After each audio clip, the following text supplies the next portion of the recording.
Well, welcome everyone here and over there. I think our first policy research lunch of the semester for the Salem Center. We're very happy to have Jonathan Meer from Texas A&M here to talk about charitable giving responses to education budgets. Thanks. It's great to be looking at policy. That's awesome. It's great to be here among humans in person. Let's see if I remember how to present and you guys remember how to ask questions and listen. We're all getting back on this course. So this project is joined with my graduate student Hedit Jolly, who is on the job market this year, and she's absolutely fantastic. So to kind of give you a sense of why we should care about government funding and voluntary contributions, even besides the policy implications, the idea behind crowding out, this notion that additional government funding or additional contributions from other people affects your own giving has really important implications for how we think about altruism. And so sometimes I get too used to speaking to people who are really steeped in this charitable giving literature. So let me just give a really brief background on it. If you believe that people are sort of what's called pure altruists, that is, all they care about is the provision of the public good, then that has some really strong implications about crowding out. So if the government spends $1 on feeding hungry people, that's one fewer dollar that I have to spend on it. And so we observe a lot of crowding out in the literature, then, or in the empirics, then that seems to suggest that people really are only concerned about the provision of the public good, as opposed to what Jim Andreoni called warm glow giving, which is that you actually care about your own contribution. It's not just that hungry people are fed; it's that Jonathan made a donation to feed hungry people. And so this has a really strong and gives us a lot of insight on the nature of altruism. Yeah. Jonathan, is it true that in Europe there's far less charitable donations to academic institutions because they feel government funding?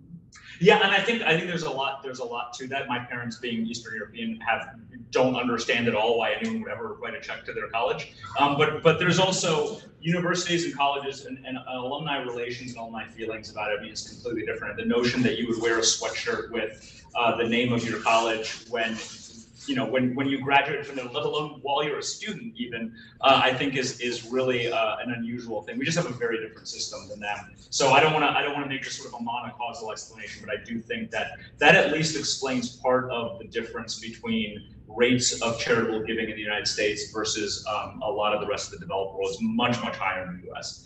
And so if we observe lower levels of crowd out, then that suggests that people do care about their own giving, and that's got a lot of really important implications. So one of the really crucial questions here, which Jim Andreoni and Abigail Payne delved into respectively 10 and 20 years ago, is this idea of classic crowd out, which is what I just described, that sheds a lot of light on the nature of altruism, versus indirect crowd out, in that the charities themselves are endogenous actors in this world. And so if they reduce the amount of fundraising that they do, then we'll observe a correlation between an increase in, say, government spending and a reduction in giving, but it is not at all actual crowd out. It's being driven by this endogenous response. And it's got some interesting policy implications about, writing contracts where when the government funds a nonprofit organization, they're still required to do a certain amount of fundraising. But to me, the interesting part of this really is what it tells us about human behavior and the way people approach this charitable giving question. So what we do in this paper is use data from DonorsChoose.org, which is an organization that allows teachers to post projects that donors then choose to fund. And I'll tell you a lot more about the structure of that. And we link that to the Common Core of Education data with education budgets. And what that gives us is a way to look at this in a manner that hopefully I'll be able to convince you is reasonably well identified. And this also sheds some light on the rise of crowdfunding over the last 10 years or so, which has become a really major part of philanthropy and has, I think, a lot to do with people's desire to have agency over their giving, which I've done some field experiment research on. People really like to feel like they are making choices directly about giving. People don't really give to the United Way anymore and let the United Way decide where they're giving. They want to give not just to a particular charity, but to literally the individual recipient of that charity, which is what DonorsChoose enables them to do. But of course, there are serious endogenating issues with this. The sort of places that spend a lot more on education budgets, maybe the sort of places where the same people who voted those education boards into power are also making large donations to the education-based charities. So I'll dive into how Hedy and I try to get around that. And the upshot is, because this is not a murder mystery, I will tell you that there is very strong evidence for Crowdout, but it is driven entirely by reduced fundraising effort. And seems, at least in part, to be driven by higher income districts, which are sort of less sensitive to the fundraising needs. Yeah. What about sort of the selection issue of people donating for something other than DonorsChoose? Oh yeah, absolutely. I can give you this one slice of it. DonorsChoose is by far the largest, organization that does this sort of thing. You can look at, PTO and PTAs and parent-teacher organizations, parent-teacher associations, and their fundraising. The finances for those sorts of things are really opaque. So this is part of the story. If there's spillovers, I can't necessarily talk a lot about that. If you're interested in spillovers, you should read my papers about spillovers and altruism budgets, which, a lot of this is throwing up your hands and saying, look, you get what you get in terms of the data and answer the question as best as you can. But you're absolutely right. It could be going through some other channels as well. No reason to expect why this channel will get used more less than another channel also. Yeah, I think that's right. I think that's right. Yep. So I didn't read any of these papers, but do they address Indoctrinating in those pictures or not? So they do. Andrew and Payne do tackle it. It's, the joke is if you have an Indoctrinating issue and you use an instrument, now you have two problems. So I think that they use a lot of sort of political variables about, maybe political influence, and they're doing a lot of stuff at the state level. I think it's certainly, if you're writing this paper, 12, 15 years ago, it was about the state of the art of what you could do back then. I'm not saying that I'm doing it much better. I think maybe I'm just more aware of the pitfalls of these IDs. It's tough. Instruments are tough, right? Yeah. So the contribution is that you are looking at different type of data, or you're adding to it? So I think our instruments are hopefully more convincing than these things of does your representative sit on a committee that appropriates this kind of money, and we have higher frequency data, which maybe is less important because we do have to aggregate it to the annual level since the budgets are not high frequency, but we are delving much more into this one particular education budget, mapping onto education giving as opposed to this broader, how much is the government spending and how much are nonprofits getting in government grants, and how much are donations going on in this area more broadly. So I think that's the big advance over this paper. Yep. Sorry, I have a question about crowding out and how we should think about it. It seems like it also entails the donor to have some sort of idea of what the spending is by the government. Like when we said, if the government is giving $1 extra to people, I don't have to give $1 extra, right? But it seems like the donor should have a lot of information about what the government is doing and what is being actually funded and things like that. Yeah. So and that's also, that's true. The degree to which donors are doing research is an open question, and the answer is probably less than they claim they are on surveys, which is already a pretty small amount. And so, if there was no response to any of this, then maybe you'd say, well, people just don't know about it. But that also tells us something about how informed people are. And my colleague Silvana Kristeva, who's primarily a theorist, has some really interesting papers about the degree to which donors decide to inform themselves and what implications that has for charity quality and kind of what informational aspects there are. So she's got some really cool work on that topic. So in the interest of time, let me zip through slightly. This is just gives you a sense of spending on K-12 per pupil expenditures on K-12 education. This always surprises people because it's certainly not the story that you kind of hear. You can see that the Great Recession in there, and it took us down to the horrible spending days of about 2006. before things continue their upward trajectory. And then just a whole collection of stories about how private fundraising has become a larger, just has a larger role in this, and the degree to which this is very unequally distributed. And I can tell you from personal experience, when I was in grad school, I know that in Palo Alto, and California has these really strict rules about redistricting funds, and in these very rich areas, the parents would just pick up the tab for all things that kind of normally get picked up, and that has some strong implications, I think, for the equality of spending across different districts with different resources. So I mentioned that Andreoni and Payne found that grants reduce fundraising activity, though of course this endogenating issue, and this is something that we already touched on. So Abigail Payne pointed out that individuals, the same people who are influencing government policy, are also making giving decisions, and so you've got this this very serious endogenating problem here.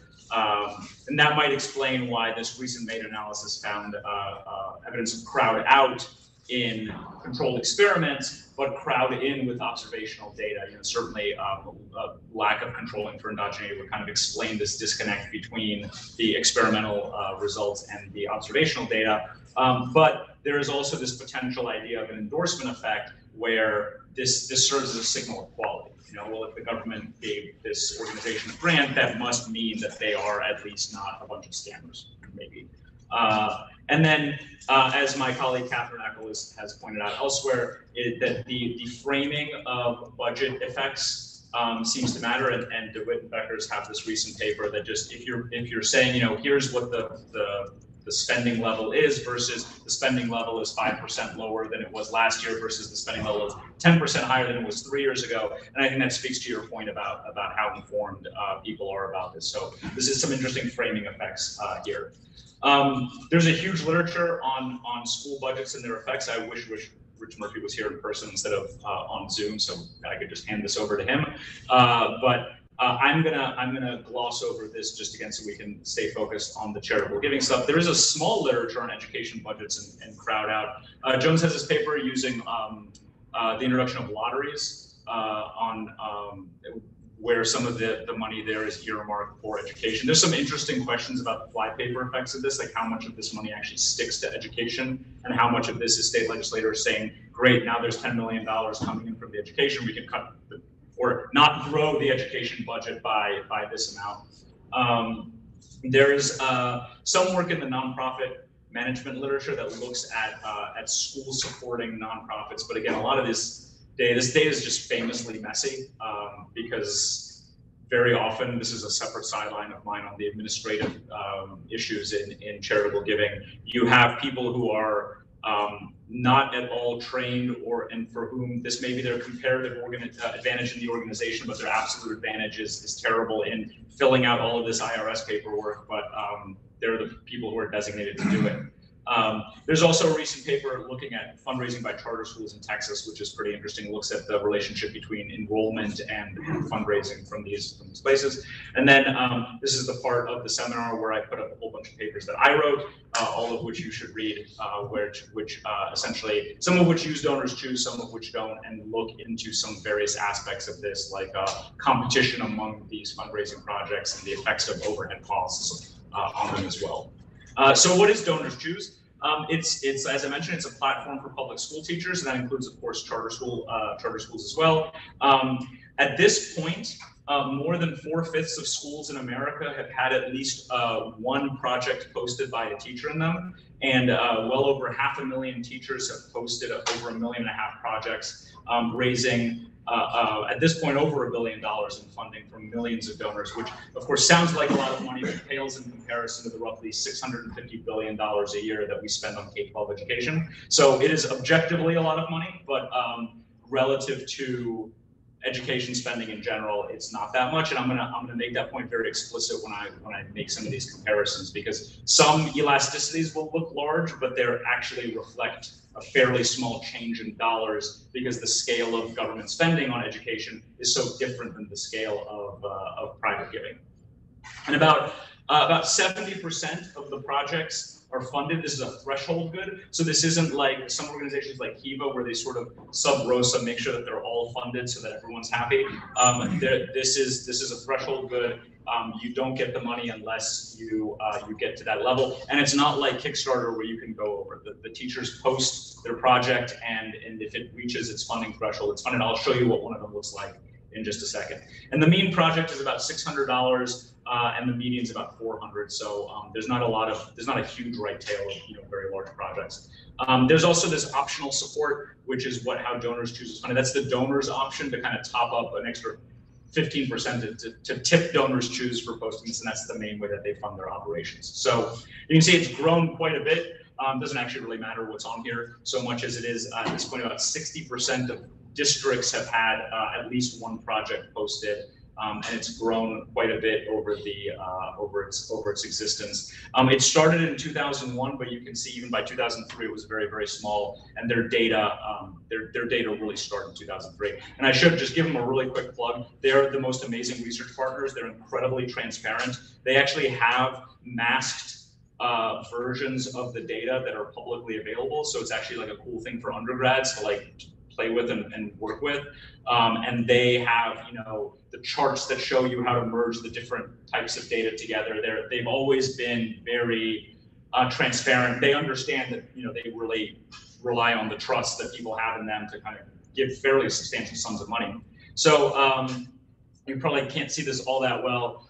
The last time I presented this paper was in March 2020 in Chicago. So this is, I haven't updated this, but it's from a Chicago district here. So this is what it looks like when you search for Chicago, and some of these projects come up. And this has changed over the years. And so some of my earlier papers relied on the fact that the algorithm for the way these things were presented worked differently, but this is what it looked like 2 years ago, at least. And so if we zoom in on one of them, the very top one, this is Miss If's class in a school that's right next to the University of Chicago campus. And so what you've got here is you've got a picture. I think they've moved away from having pictures of the kids themselves. It's usually a picture of the classroom. And there's a lot of information here that is entirely pulled from the Common Core of data. The teacher doesn't get to say, yes, I'm in a high poverty school. They have a crosswalk and they're pulling this information there.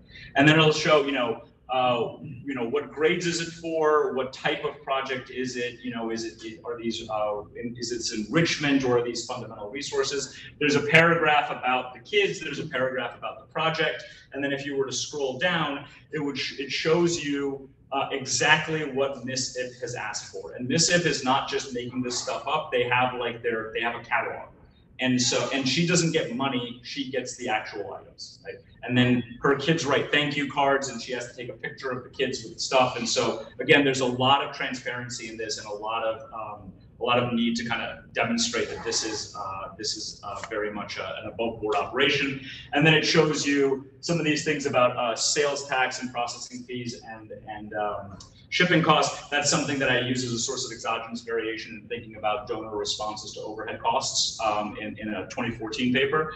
But the upshot is everything that DonorsChoose knows about the teacher, the project, the school, et cetera, is also displayed to the prospective donors. It's all on here. How many successfully funded projects has the teacher had? What % of time are her students on time with their thank yous and stuff like that? And then you can see here, or perhaps you can't because the writing's very small, is the donors writing things like, I gave, and her writing little thank yous. And it also shows you here, what is the timeline of the project, when she submitted, when a volunteer at DonorsChoose verified the project and made edits and stuff like that, and then when donors gave, and then you can see that she's responded with a thank you. So all of this stuff is displayed to everyone at all times, and it's also all collected on the back end, and I have access to it.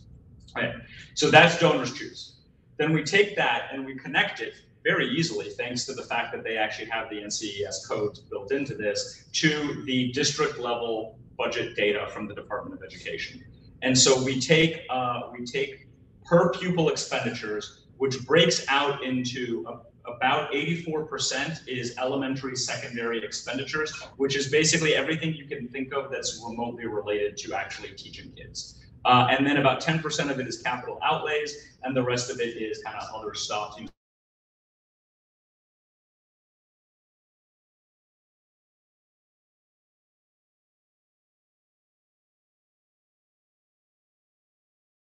question, and I'm pretty sure if we take Richard off of mute here, he should be able to ask through here. So we're going to give it a try. But then we have Hello. to Can you hear me? Oh, great. Yes. So yeah, how much? I guess the question is, how much of this money from online platforms is new money, or is it just replacing other donations? Right? Like, are we just crowding out, you know, school fates or whatever? Yeah, I wish I knew. So I have a chapter in the nonprofit handbook with Laura G from Tufts that is about this altruism budget, and the upshot of a lot of work, including work that I've done using DonorsChoose data, is at the end of the day, it's impossible to tell because we don't have the full set of people's giving, and even if we did, we'd want it over time also. So suppose that I get Rich to donate a lot more now, but all he does is in real terms, present value terms, amortize his bequest to giving. Okay, well then net life, hopefully not for a long time, buddy, but net lifetime, you know, his giving is identical. But if we were just looking at inter vivos giving, you know, this year we'd say, aha, we got him to be a lot more generous. And so this has always been a problem. This has bothered me for years. It's why I wrote this fundraising competition paper with DonorsChoose data, and it's why I was actually really happy to write this handbook chapter with Laura about what we know, what we can say, what we can't say about this altruism budget. And, you know, if we perturb your giving today, how much does that ripple out through other things? Like, do you maybe give less to panhandlers? That's not something we would ever pick up, you know, in these data. Do you volunteer less? You know, do you decide that you're gonna spend more time consulting so that you can write larger checks, but you spend less time volunteering? And so I've also got a paper that's a lab experiment looking at the trade-off between giving gifts of time and gifts of money, and how people kind of mentally process those things. And the upshot, I mean, I think this is an area that's ripe for someone who has, I don't know, like NSA data. Like if we actually knew everything that you do at all times, then, you know, maybe we could at least take the snapshot and see whether we can say this. So the answer is I don't know. I've got this, and that's all. So you're gonna have to be okay with it. John, just a follow up on that. Isn't in the school finance data, isn't there like revenue from other sources? Could you just check to see if that's gone up or down over this time period? Yeah, there is. It, you know, we looked at it. So they actually did start asking at some point. They asked the schools to like break out like how much money you're getting from private sources. So big part of this is I don't think it counts things like parent-teacher organizations because those are separate things. This is like literally like Zuckerberg wrote a check to Newark, right? So like, you can imagine what the right tail of these data look like. Like 90% of them are $0 because if they're raising money, they're doing it through like a parent-teacher organization, not through the district itself. And so it was mushy. I had high hopes for that as well, but it didn't have a whole heck of a lot there. So yeah, we did look at it, but unfortunately it wasn't as useful as it could have been, I guess. Okay. I would have liked it to be. Are you good with that, Rich? He turned off his mic, so I think so. Keep him muted. So we're old friends, that's why. This is I miss the repartee in these things. It's just not the same on Zoom. All right, so we also pull some district characteristics on this, and again, this is stuff that the districts are fully mandated to report as part of this data. So things like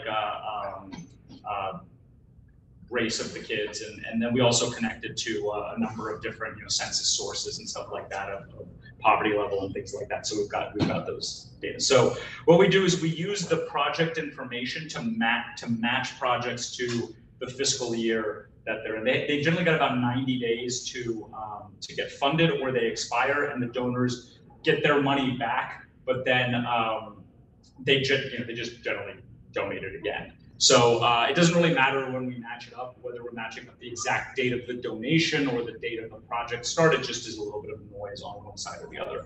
But when we do that and we collapse it to the district year level, we have about 350,000 district year observations for about 17,500 districts, spanning from before the start of DonorsChoose.org, which helps us identify the nature of these districts, to the 2017-2018 year, which is the most recent year for which the Department of Education finance statistics are available. So as I mentioned, DonorsChoose.org, the data begins in 2003.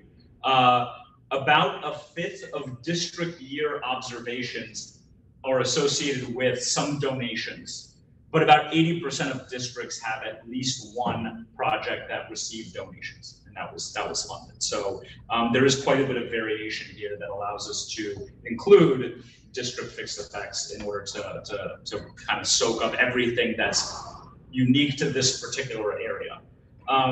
Conditional on having a project posted in a district year observation is an average of about 20 projects posted by about 10 teachers, totaling about $13,000. So some amount of money, not huge relative to actual per pupil spending, which averages about $11,000, but it's not 50 bucks either. So in our data, there's about $670 million of donations, and the sample is limited when we include the fraction of children in poverty and the total number of teachers, and that is just based on the availability of the administrative data at the district level. So let's talk about Indoctrinating, and hopefully I can convince you that we didn't do a terrible job here. Yep. So you said $670 million of donations in your data, and then didn't you say earlier there's 1 billion total? So then is the 1 billion total, is that up to your present day? Yeah, that's a big part of it, and it's still growing quite a bit. Yeah, so that's most of the disconnect right there, because we do capture the vast majority of districts in these data because they have to report their data to the federal government. So okay, so what we'd like to know is the effect of K12 spending on giving, and that is that's the classic crowd out, right? So does additional K12 spending reduce giving? But the problem here, the indirect crowd out that Andrioni and Payne point out, is that of course the increased K12 spending can reduce fundraising, which in turn affects giving itself. So this is the graph of indirect versus classic crowd out. But of course, there are local conditions that are going to be correlated with all three of those things. The sorts of places where maybe people are willing to volunteer to fundraise and willing to write checks are the sorts of places where people vote for budgets that are higher, right? And so then you get a spurious correlation between all of these things. But it gets worse, because you might have those same local preferences driving both the K12 giving, the K12 spending, and the donations to those things. And you can also imagine that perhaps a local crisis, like a natural disaster, is going to affect both the amount of fundraising that goes on and people's willingness to donate. You can imagine donations to New Orleans in the wake of Katrina being affected by something like this. And so I have now drawn a lot of arrows that are pointing a lot of different directions. And so we should be very, very worried about just running a regression here, even if we've got something like district fixed effects and year fixed effects. And I will include county by year fixed effects in this, which, there are a lot of places where a county is also a district. So those are singleton observations that fall out. But we do get, pretty fine control at a local geography in a particular time, and then we're identifying off of much smaller gradations. Question? So the main channel is an information channel, right? Where I know that the district is going to spend more money and so I'm going to give less. So yeah, I think the main channel is just information. Yeah, and so if all I can, this is the classic crowd out, right? Yeah. So, and again, we're making assumptions about information and how much people know, and so if I know that an additional dollar is going towards this good, this is the big G, in the utility, I care about big G, I care about children, and now someone else has given them $1. That's great. That's one fewer dollar that I have to give. Right? But it's about information. Yeah, this is about yeah. Okay, so the way we're going to tackle this is with 3 specifications. So the first, we're going to look at impact of expenditures on amount donated. So that was that top arrow there, right? This is like total crowd out. And then we're going to look at the impact of expenditures on the amount requested. So fundraising in this case, and I think this is another innovation over Andrioni and Payne. So they had data on fundraising expenditures by the charities. Now this is famously noisy data, but again, you get what you get. But they were essentially had to extract what is the marginal impact of $1 spent on fundraising. Whereas here, this is really amount requested. Like, I can't observe if a teacher is also trying harder to raise money, but the upshot is they seem to be leaving a lot of money on the table, which I'll show you when we look at the results of the impact of the amount requested on the amount donated. essentially, even when controlling for the obvious endogeneity, increases in the amount requested lead to more donations. So there seems to be slack giving here, which again kind of makes you wonder, why aren't teachers taking this up? It's not that costly to do this, but maybe there are some frictions here that are involved in raising these funds. So what we're going to do is we're going to separately estimate the extensive and intensive margins, by which I mean, first we're going to look at what is the impact of expenditures on whether or not you received any donations. Do you clear that threshold of getting any donations at all? And then conditional on getting donations, how much? So the problem with most corner solution censored models is that they restrict the effects on the extensive and intensive margins to be related by a constant. So they're proportional to each other, which is a real problem in charitable giving, where you have things like income affecting the decision of whether or not to give in a very different way than the decision of how much to give. Because anyone can give $1, most people can give $1, but only a millionaire can give $50,000 or $100,000. And so allowing those things to differ in their effects is really important, I think, in this literature. And so then, because there are no donations without a request, this actually works really nicely for us, that these, you can't just, at least not through DonorsChoose, you can't write Miss If a check through DonorsChoose if Miss If has not posted a project. We can condition on whether a project has been posted to look at the impact of the amount requested on the amount donated. Again, this is all aggregated at the district year level, right? So, so don't think of these necessarily as individual decisions so much as there's some underlying latent desire to post or amount requested, and sometimes we can observe it when it exceeds this threshold. Yeah. Do you have repeat donors in the data, and can you use that? Yes, but. So unfortunately, so yes, to some extent, there's way less information about the donors than I would like there to be. A lot of people donate once, and I think a lot of that is my kid's teacher posted one time. In some of my other work, I've looked at that very carefully and say only looked at people who donated to multiple schools or to multiple teachers, who might be a very different sort of donor than the person who says, well, my kid's teacher posted a project for my kid, this is consumption value, right?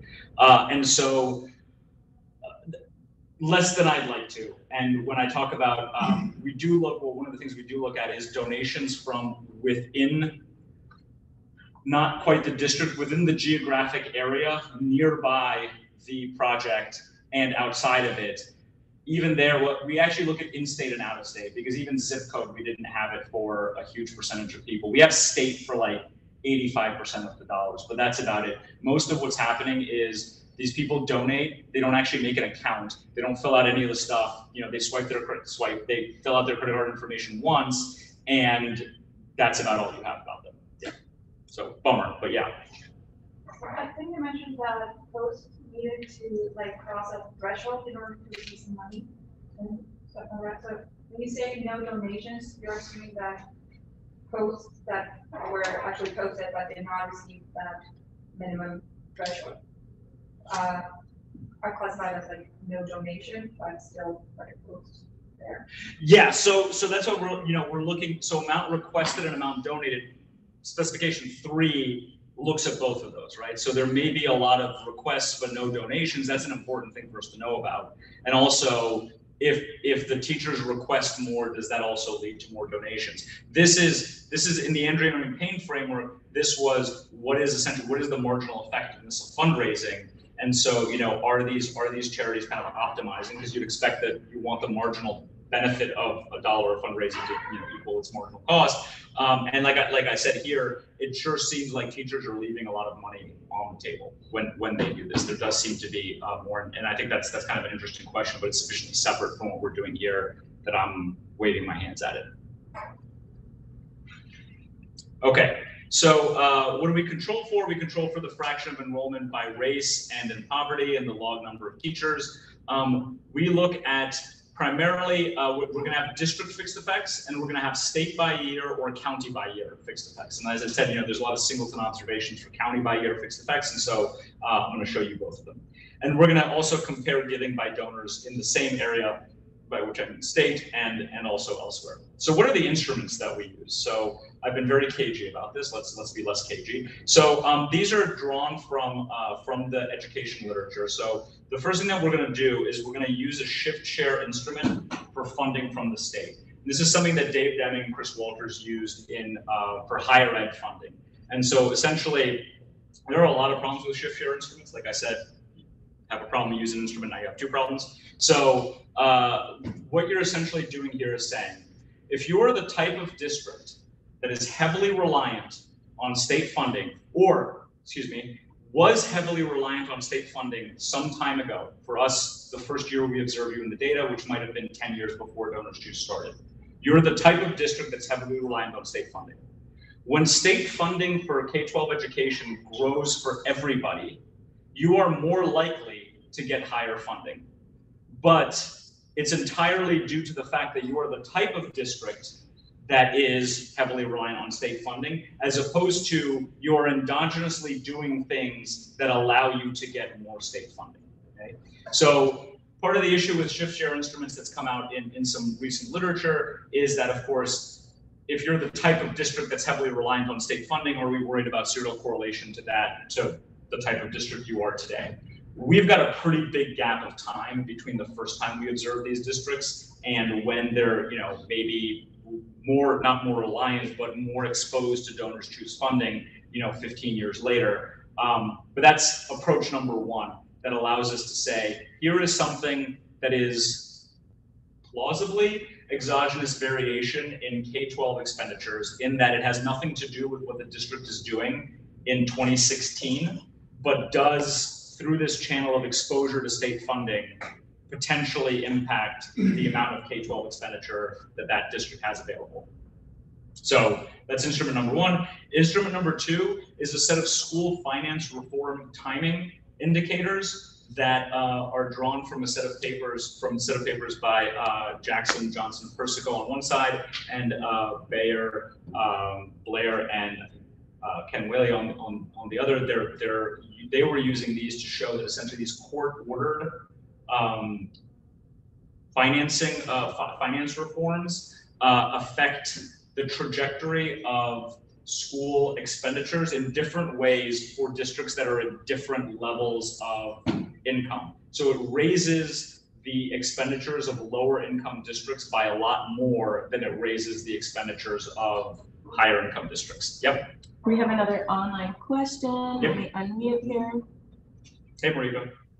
Hey, I just want to, and maybe the answer is similar to the second instrument or what you're kind of alluding to, but with the first instrument, the shift share, I'm trying to think, given all the fixed effects you have in there, sort of why would some districts historically have gotten more money from the state than others? And I would think a lot of that comes down to how poor the district is, and because it's conditional on state, it's going to have to do with the redistribution policies, and you're going to redistribute more from the state to the districts, and if they're poor districts relative to richer districts. And should we feel comfortable relying on that variation, or is that very correlated with this instrument? And how do you guys think about that? Yeah, no, that's a good point, and hopefully I'll remember exactly which set of fixed effects I had to back off of in order to use this variation. But the original approach here was to kind of rely on county by year and district fixed effects. But it's just way too easy to tell a story where there's other stuff going on, and you really haven't gotten at enough of the endogenating problem. But if you're bringing in something like a shift share instrument, which itself is a combination of a district-specific effect and a state-by-year change, then you can't also include the full set of fixed effects. And so we have to back up on it. Now, quantitatively, the numbers do change. Qualitatively, the story is the same. There is crowd out, but it seems to be due to an endogenous response by the charities, the teachers in this case. So again, you know, it's very much a double-edged sword. Using these instruments requires me to back off of some of the fixed effects that we use. Right. Well, I assumed that because like it sounds like it's like fixed at the locality level, the instrument, right? Like historically, and so yeah. I guess like you still have like a state fixed effect probably in there, but it's like, you know, for the county or something like it, for the district, something like that. Yeah, and now again, it's even online. It's been a little while since I presented this, and so I'm gonna remember with you guys exactly which set of fixed effects I'm putting back in there. And then of course we do need an instrument for the effect of the amount requested on expenditures. And so what I'm doing there is using requests in neighboring districts last year. So thinking about this as an information spillover effect. Now you could tell a competition story with it, but my other work suggests that that's unlikely to be really driving necessarily a reduction in giving. Now, just very quickly to preview this, one thing that we tried was doing a regression discontinuity with budget votes in a couple of contexts. One was New York, New Jersey, where you've got a lot of districts and they vote on their budgets very frequently, and it turns out that there's just not that much effect on expenditures from failing a budget or passing a budget. So we didn't get the nice discontinuity that I was hoping to get in that first stage. There's a new paper, and I'm blanking on the author's name, but a really nice paper using some budget votes in Wisconsin. Most of those were actually for capital expenditures, which we don't necessarily expect to really matter here, because one of the things that we find is that there's no effect of capital spending, which why would there? You're building a new gymnasium, or in Texas, more likely a new football stadium, and so how does that affect the teachers' day-to-day spending?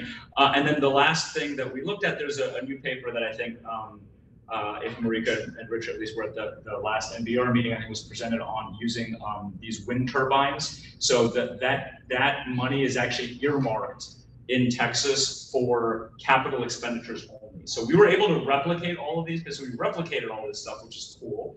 But unfortunately for us, all of the action there is on the capital expenditures, which doesn't give us any traction with it. So again, we have thrown everything we can at this and converged on, you know, these are the instruments that, imperfect as they are kind of the best bite at the apple that we can take with it. So these are the OLS results here. So this is not instrumented here, and so what you can see is you know, with different sets of fixed effects, everything has district fixed effects, and of course, different sets of controls, which changes the number of observations that we have. What is the effect of a log per pupil expenditures on the dollars received? So you can think of this as an elasticity. This takes both the intensive and extensive margins and combines them, which is easy to do with a Donald-Moffat decomposition, but I'm not going to walk you through the in a 1 hour presentation, not going to walk you through the effects of the extensive margin and the intensive margin and how we combine them.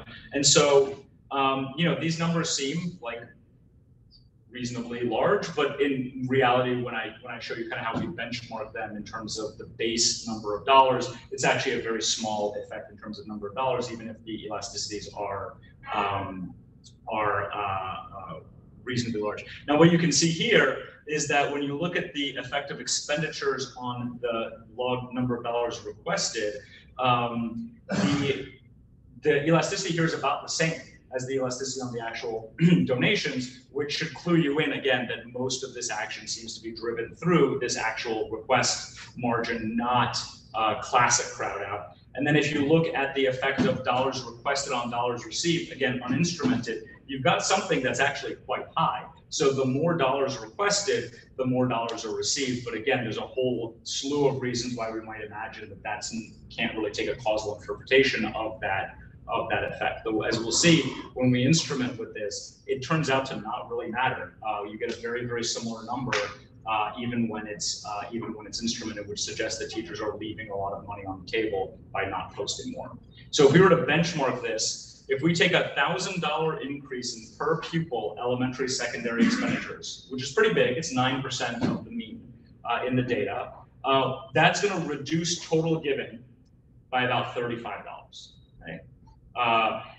But that reduces the amount requested by about $78, which in turn reduces giving by $49. Now the error bars on this are large enough that I'm not going to tell you that it explains over 100% of the reduction. I would take this as evidence that this is being driven by the response of the fundraisers, by the response of the charities themselves. Now, if you're telling an information story, maybe this is obvious, right? Maybe this is the only information that the donors have is kind of what's put in front of them by the fundraisers. But that itself is still, in my view, interesting, because if we were to kind of naively take this total giving number and say, aha, we've got a fairly substantial crowd out elasticity without thinking about this endogenous response from the charities, we could potentially mistakenly conclude that people have this pure altruism motivation as opposed to really thinking about the charity side of the market, which is something that doesn't necessarily happen a lot in this literature. Kind of take the donors are taking everything as given, when in fact the charities are an active player in this market as well. So I briefly mentioned what the instruments look like, but if we look at it more directly, this is essentially what is the district's share of revenue that comes from the state, that is the money that it takes in comes from the state, and then how does that grow over time? So again, this is something that is fixed at the district level times something that is varying at the state year level, which makes it difficult for us to use both sets of those fixed effects that I was talking about.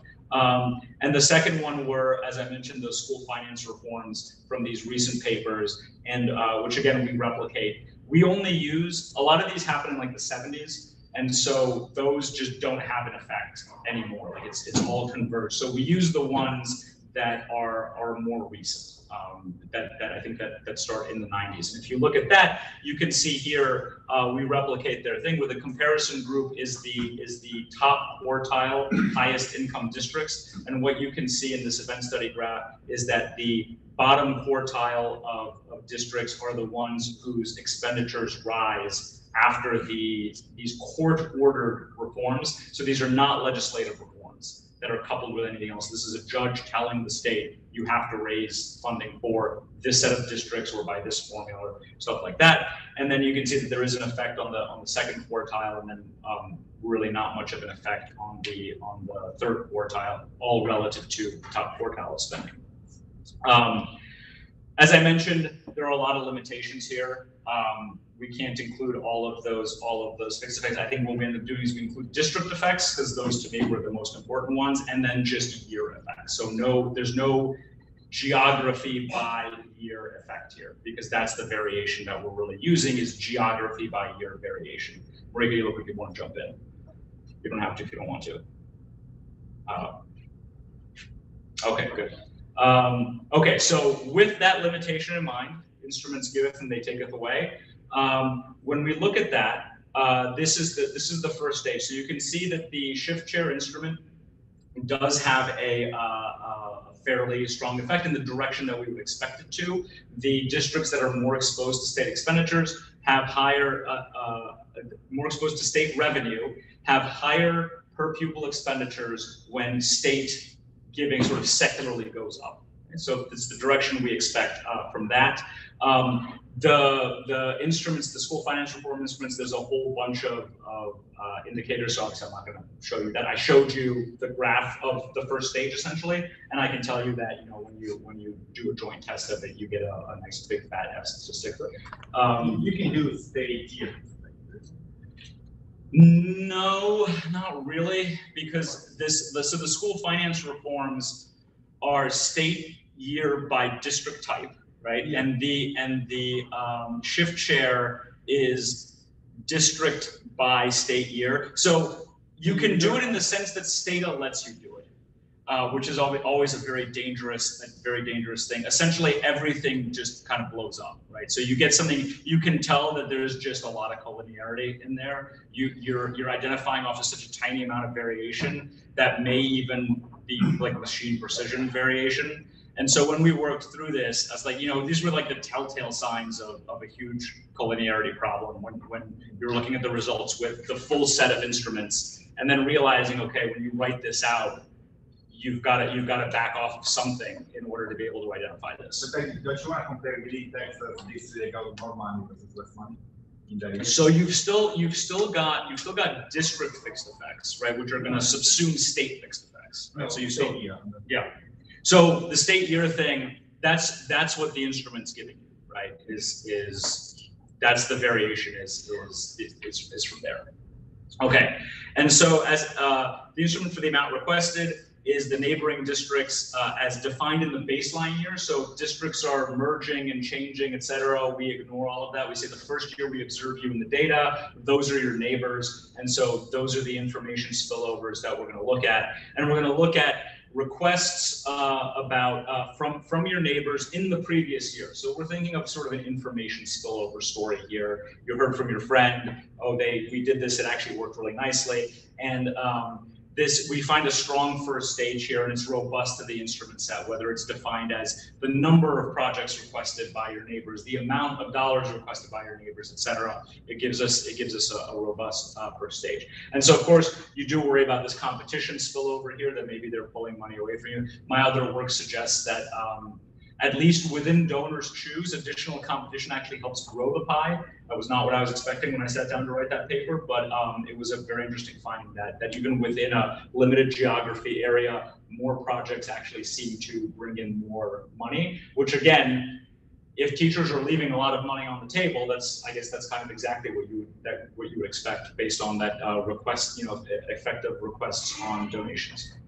So this is just the first stage of that, and not super interesting. It just shows that even when you include county by year effects, you still have some strong predictive value here of those first stage instruments. So now we're doing the IV versions, and what you'll see is that the instruments are the coefficients are much larger. Okay, so -4, that's a huge elasticity. Now again, remember we're talking about very different baselines in terms of the amounts, and I'll couch those for you in a second, but the numbers, again, for effective expenditures on donations and effective expenditures on requests are almost identical, which again strongly suggests to us that we should expect that this is all happening through this fundraising channel.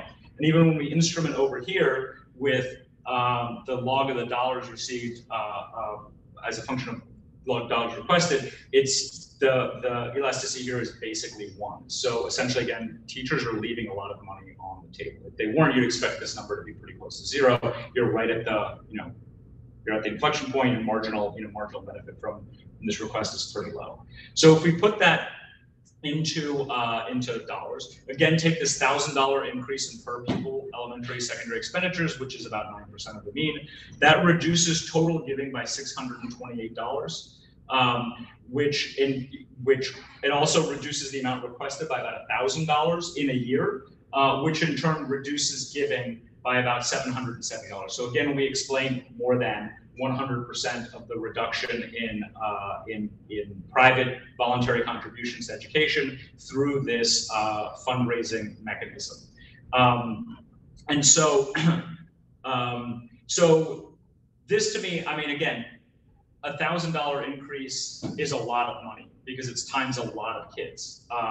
So to me, what I'm taking away from this is not so much, the policy prediction of how much does voluntary support take up of the government expenditure, but rather what are we learning about the nature of altruism and how people think about it. Now, whether or not that's driven by informational issues, I think is really interesting. And again, maybe the reason why the experimental literature finds such different results than the observational data.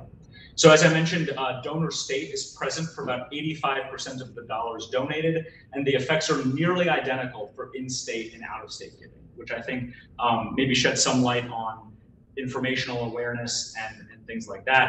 Of course, much of the money comes from in-state, and it's hard for us to know whether this was actually like my kid's class, but I do think that does tell us something about how people are thinking about these. Yep. I think I just missed this. Did you show us the conditional likelihood of being funded, condition on posting? How that is that affected by public? Oh, that's a good question. So because we're aggregating to the because we're aggregating to the district year level, we could do something like what % of projects are successful. I think that would be pretty interesting.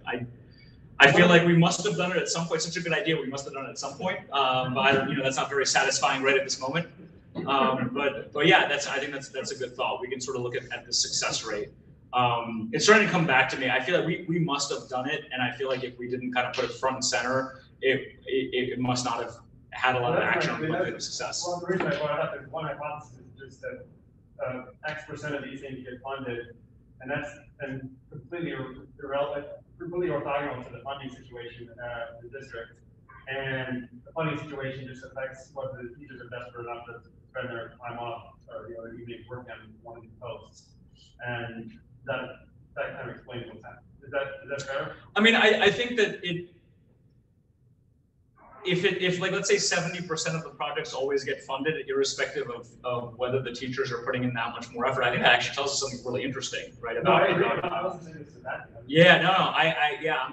have to think about that a bit more. But yeah, I think that's a good thought. I see Rich has his hand up. Yeah. Yeah, following up on that and a similar point. So you've mentioned like teachers leaving a lot of money on the table because there seems to be a cool one-to-one relationship between amount requested and amount given. But could it be the fact that they're only requesting the amount that they expect to receive, right? They're not going to ask for like $5 million from the local district, right? And so can we really say they're leaving that much money on the table? Well, so like they said, the mean project size is about $600 and the median's, 400 something. So it's not, I don't want to spend $600 out of my own pocket for something, right? Like it's not a trivial amount of money, I think. And so the question is, so I will say this, one question that usually comes up, which I think is why I didn't bother to put it on the slide and you guys didn't ask me, is like, what sorts of things are they requesting? And they are the sorts of things that you generally hear teachers complaining about having to spend out of money. Classroom supplies and stuff like that. There's a lot of that, right? Or in the case of Miss Ip, I think it was like organizers for the classrooms, things that could come out of her pocket, but is she really going to spend $400 on it? If she's in a high poverty school, it's maybe not an easy thing to put on a purchasing list. And so, and to me, and again, this is maybe armchair education administration, but this is the sort of thing that seems like the margin that is going to be most responsive, where the principal says, look, like this year we only have a $50 per classroom budget for your supplies, and some other year it might be a $300 budget per classroom for your supplies. And so that's the margin that's really responding here. They're not putting classroom repair. They're very rarely doing, high dollar items. They really are like, please put books in the library in my class, or sometimes it's funding for a field trip or something where you could imagine that if the district had money, they wouldn't charge the kids $25 each for this field trip. So that's, again, I don't have any systematic evidence about that, but that's just kind of I kind of do because I know what the teachers are asking for, but based on what the teachers are asking for, it strikes me as this sort of margin that's going to move a lot with a discretionary budget, those sorts of things. Okay, so I put this one on the numbers. Here we go. So as I said, increased education expenditures leads to some crowd out of voluntary contributions, but it comes entirely through the fundraising effort side, which I think tells us something about the nature of public goods provision, how we think about this, and indeed the role of information and how that plays. And it's more evidence, this is the part where I'm pushing, young people who work on charitable giving stuff, for really understanding the demand side of charitable giving and the way the industrial organization of the nonprofit sector, which at this point is massive, and understanding the decisions that are made there and the impact that it has on all of that. So thank you all very much for being here. Thanks to, I think it was only Marika and Rich who showed up on Zoom. No, there's more people. Oh, there's more people? Yeah. Oh, good. Thank you to everyone who showed up on Zoom. And thanks to all this, guys. Thank you so much for letting me come out to play. I've been locked up for way too long, so I appreciate it. Thank you all.